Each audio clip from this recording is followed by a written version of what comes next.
Marilah berdoa. Intensi misa untuk misa hari ini, untuk pagi ini ialah ucapan syukur atas ulang tahun Bernadette Prayogo Mulyo. Bernadette Prayogo Mulyo, semoga Tuhan memberikan yang terbaik dalam setiap persaudaraan, dalam setiap perjalanan hidupnya. Ucapan syukur atas terkabulnya doa novena 3 kali Salam Maria, dan juga doa arwah untuk Ibu Francisca Lili Suprapti, Bapak Paulus Suprapto, Ibu Magdalena Suparlin, dan Monsinyur Vincentius Sutikno, serta semua anggota keluarga.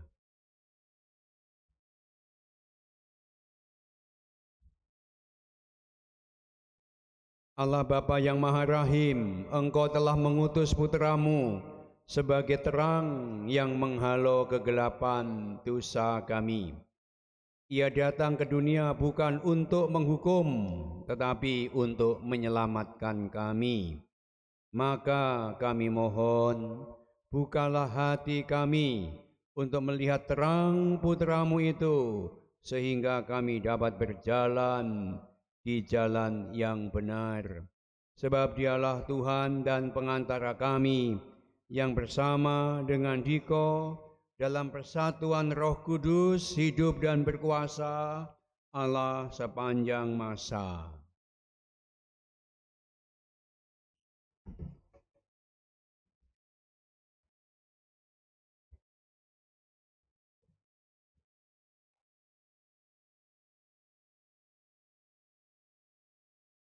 Bacaan dari kitab kedua Tawarik. Ketika Israel diperintah oleh Raja Sedekia, semua pemimpin di antara para imam dan rakyat berkali-kali berubah setia dengan mengikuti segala kekejian bangsa-bangsa lain. Rumah yang dikuduskan Tuhan di Yerusalem mereka najiskan. Namun Tuhan, Allah nenek moyang mereka, berulang-ulang mengirim pesan melalui utusan-utusannya, karena Tuhan sayang kepada umatnya dan kepada tempat kediamannya. Tetapi mereka mengolok-ngolok para utusan Allah itu, menghina segala firman Allah, dan mengejek nabi-nabinya. Oleh sebab itu murka Tuhan bangkit terhadap umatnya, sehingga tidak mungkin lagi ada pemulihan. Maka Tuhan menggerakkan raja orang-orang Kasdim. Mereka membakar rumah Allah, merobohkan tembok Yerusalem, dan membakar segala puri dalam kota itu, sehingga musnahlah segala perabotan yang indah-indah. Mereka yang masih tinggal dan terluput dari pedang diangkutnya ke Babel. Mereka dijadikan budak raja dan budak anak-anaknya sampai kerajaan Persia berkuasa. Dengan demikian genaplah firman Tuhan yang diucapkan Yeremia, sampai tanah ini pulih dari akibat dilalaikannya tahun-tahun Sabat. Karena tanah itu menjadi tandus selama tahun Sabat, hingga genaplah 70 tahun. Pada tahun pertama pemerintahan Kores, Raja negeri Persia, Tuhan menggerakkan hati Kores, Raja Persia itu, untuk menggenapkan firman yang diucapkan oleh Yeremia. Maka dimaklumkanlah di seluruh kerajaan Kores, secara lisan dan tulisan maklumat ini. Beginilah perintah Kores Raja Persia. Segala kerajaan di bumi telah dikaruniakan kepadaku oleh Tuhan, Allah semesta langit. Ia menugaskan aku untuk mendirikan rumah baginya di Yerusalem yang terletak di Yehuda. Siapa di antara kamu termasuk umatnya, kiranya Tuhan Allah menyertainya, dan biarlah ia berangkat pulang. Demikianlah sabda Tuhan.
di sanalah kita duduk sambil menangis.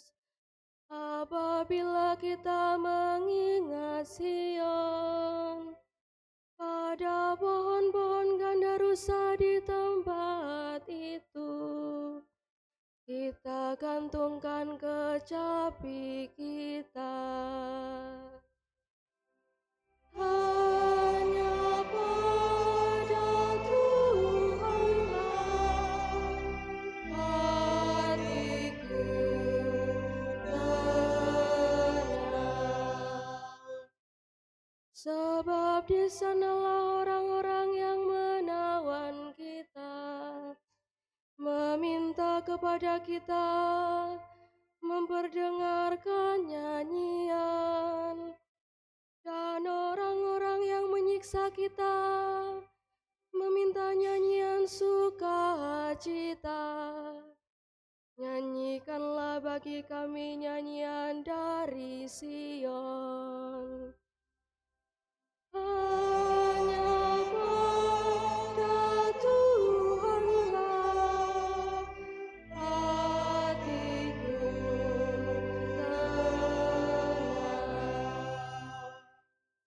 Bagaimanakah mungkin kita menyanyikan nyanyian Tuhan di negeri asing, jika aku melupakan Engkau, hai Yerusalem?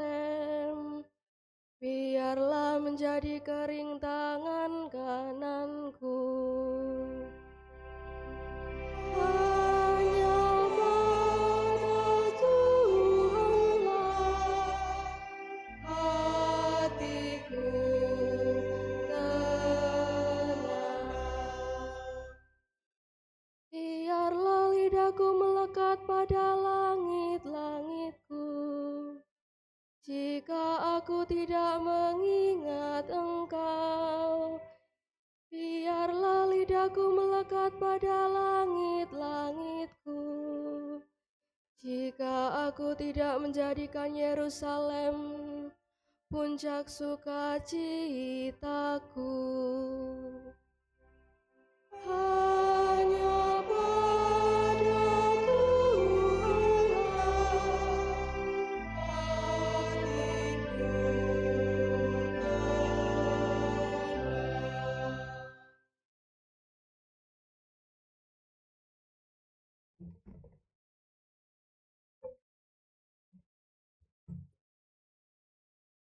Bacaan dari Surat Rasul Paulus kepada jemaat di Efesus. Saudara-saudara, terdorong oleh kasih karunia-Nya yang besar yang telah dilimpahkannya kepada kita, Allah yang kaya dengan rahmat telah menghidupkan kita bersama dengan Kristus. Sekalipun kita telah mati karena kesalahan kita, jadi kamu diselamatkan berkat kasih karunia. Di dalam Kristus Yesus itu, Allah telah membangkitkan kita juga dan memberi tempat di surga bersama dengan Dia. Dengan itu, Allah bermaksud di masa yang akan datang menyatakan kepada kita kasih karunia-Nya yang berlimpah sesuai dengan kebaikan-Nya terhadap kita dalam Kristus Yesus. Sebab berkat kasih karunia, kamu diselamatkan oleh iman. Keselamatan itu bukanlah hasil usahamu, melainkan pemberian Allah. Jadi, keselamatan itu bukanlah hasil pekerjaanmu. Maka, jangan sampai ada orang yang memegahkan diri. Sebab, sesungguhnya kita ini buatan Allah, diciptakan dalam Kristus Yesus untuk melakukan perbuatan-perbuatan baik yang sudah dipersiapkan Allah sebelumnya.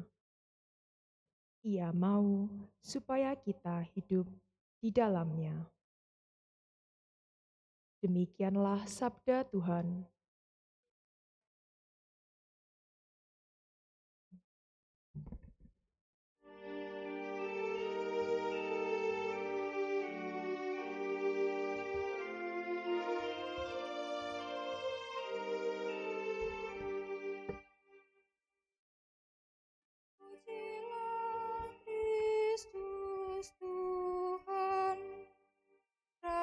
Raja mulia dan kekal.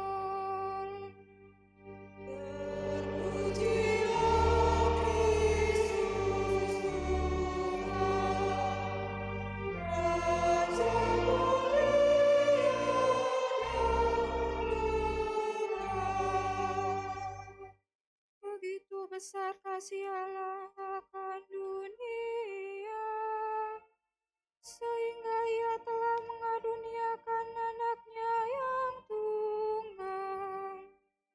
Setiap orang yang percaya kepadanya beroleh hidup yang kekal. Terpujilah Kristus Tuhan, Raja mulia dan Tuhan bersamamu. Inilah Injil suci menurut Santo Yohanes. Sekali peristiwa, Yesus berkata kepada Nikodemus yang datang kepadanya pada waktu malam, "Sama seperti Musa meninggikan ular di padang gurun, demikian juga Putra Manusia harus ditinggikan, supaya setiap orang yang percaya kepadanya beroleh hidup yang kekal. Karena Allah begitu mengasihi dunia ini, sehingga Dia telah mengaruniakan putranya yang tunggal, supaya setiap orang yang percaya kepadanya tidak binasa, melainkan beroleh hidup yang kekal. Sebab Allah mengutus putranya ke dalam dunia bukan untuk menghakimi dunia, melainkan supaya dunia diselamatkan melalui Dia. Siapa saja yang percaya kepadanya, ia tidak akan dihukum. Siapa saja yang tidak percaya, ia telah berada di bawah hukuman, sebab ia tidak percaya dalam nama Putra Tunggal Allah. Inilah hukuman itu. Cahaya telah datang ke dalam dunia, tetapi manusia lebih menyukai kegelapan daripada cahaya, sebab perbuatan-perbuatan mereka jahat. Sebab siapa saja yang berbuat jahat membenci cahaya dan tidak datang kepada cahaya itu, supaya perbuatan-perbuatannya yang jahat itu tidak tampak. Tetapi siapa saja yang melakukan yang benar, ia datang kepada cahaya, supaya menjadi nyata bahwa perbuatan-perbuatannya dilakukan dalam Allah. Demikianlah Injil Tuhan.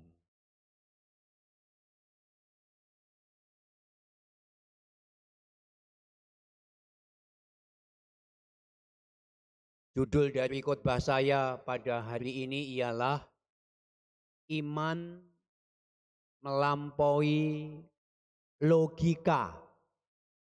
Bapak, Ibu, saudara-saudariku yang terkasih, hari Minggu Prapaskah yang keempat juga disebut hari Minggu Letare, artinya bersukacita. Dari sebab itu pakaian Romo sekarang lain dengan yang violet, pink, yang menandakan bahwa harapan dan sukacita Paskah sudah dekat.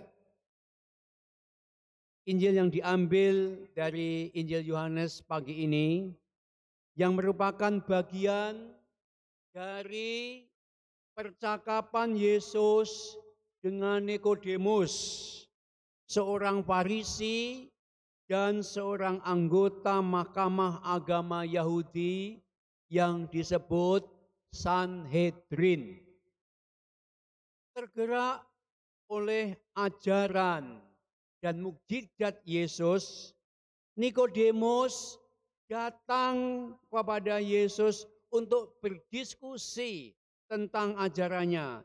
Dan anehnya, dalam percakapan ini, Nikodemus tampak lebih mirip seorang ilmuwan daripada tokoh agama. Argumen yang disampaikan kepada Yesus bukan argumen yang berdasarkan ayat-ayat, melainkan berdasarkan logika. Ketika Yesus berbicara tentang pentingnya manusia dilahirkan kembali atau disebut dibaptis, dalam perikop Injil itu Nikodemus menyanggah dengan mengatakan, bagaimanakah mungkin seorang yang dilahirkan kalau ia sudah tua? Dapatkah ia masuk kembali ke dalam rahim ibunya yang dilahirkan lagi? Logika. Main logika dia. Ketika Yesus mengatakan gerak roh seperti angin yang tidak diketahui datang dan perginya, Nikodemus bertanya lagi dengan logika. Bagaimanakah mungkin hal itu terjadi? Enggak masuk akal, logika. Jadi cara berpikir Yesus, Bapak Ibu dan saudaraku yang terkasih, dan cara berpikir Nikodemus berjalan dalam rel yang berbeda. Nikodemus hanya mengandalkan logika, sedangkan Yesus menunjukkan bahwa karya Allah itu melampaui logika. Itulah sebabnya manusia sering sulit percaya.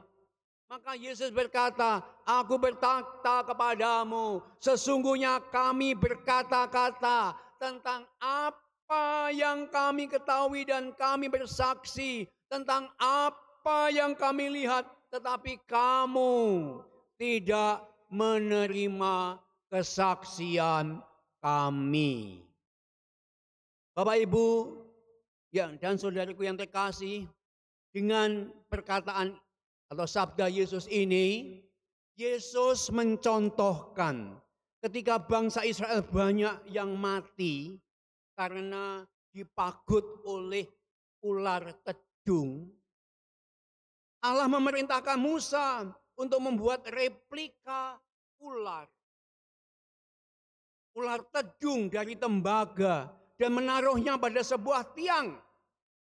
Dan setiap orang yang melihat replika itu akan selamat walaupun ia sudah dipagut oleh ular tedung.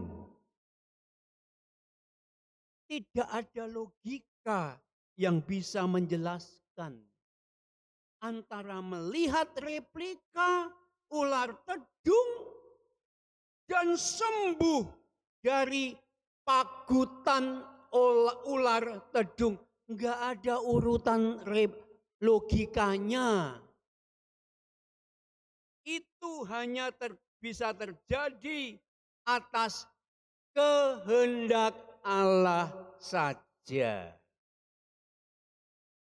Demikianlah karya Allah dalam diri Yesus, Bapak Ibu, yang ditinggikan di kayu salib, tetapi bangkit dan ditinggikan dalam kemuliaan.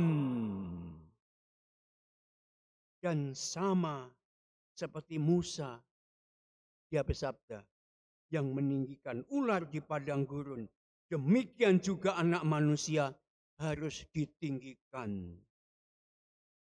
Dengan akal budinya, manusia tidak akan mampu menghubungkan antara salib dan keselamatan umat manusia. Dan satu-satunya yang bisa kita lakukan adalah percaya bahwa itu bisa terjadi karena kehendak Allah.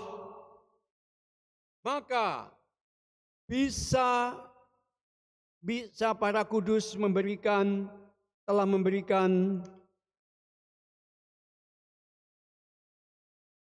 maka bisa dimengerti kalau Paulus menulis dalam suratnya di Korintus, salib merupakan batu sandungan bagi orang Yahudi dan kebodohan bagi non-Yahudi.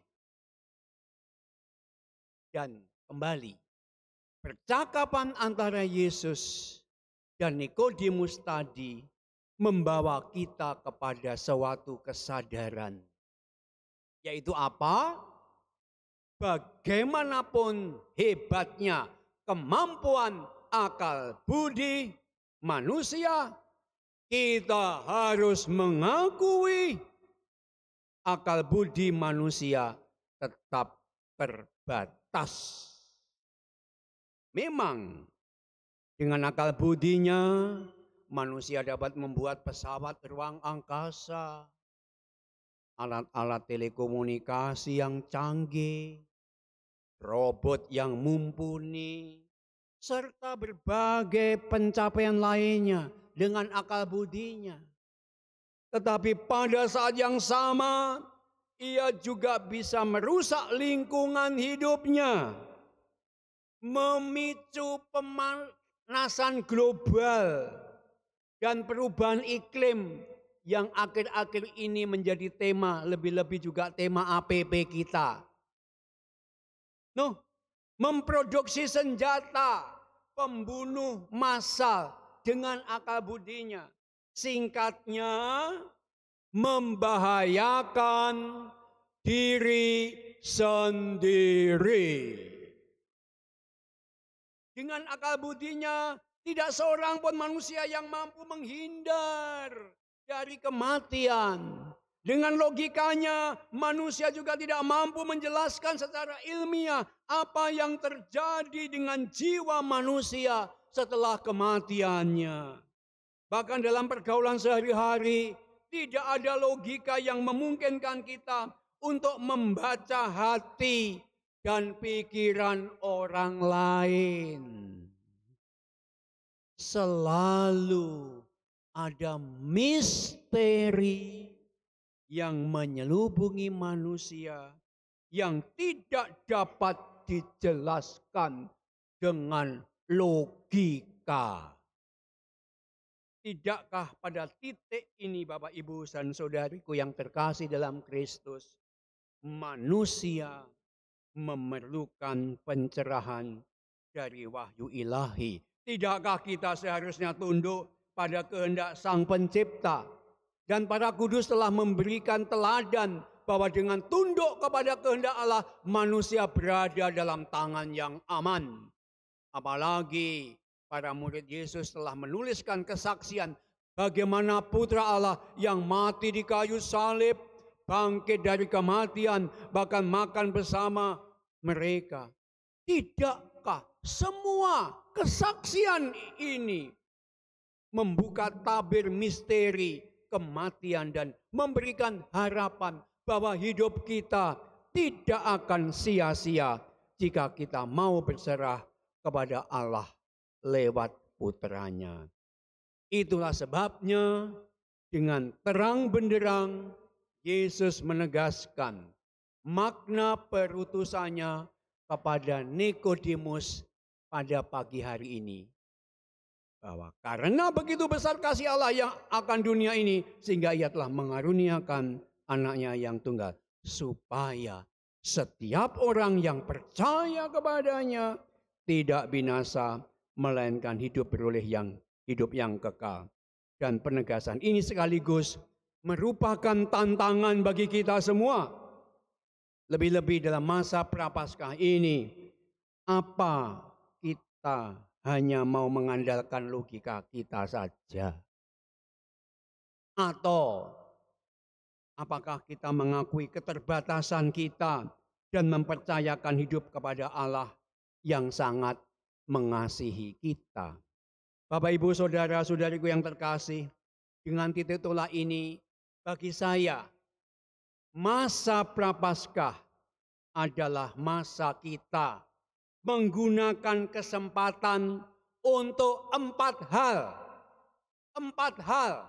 1, merenungkan kegelapan yang ada dalam diri kita.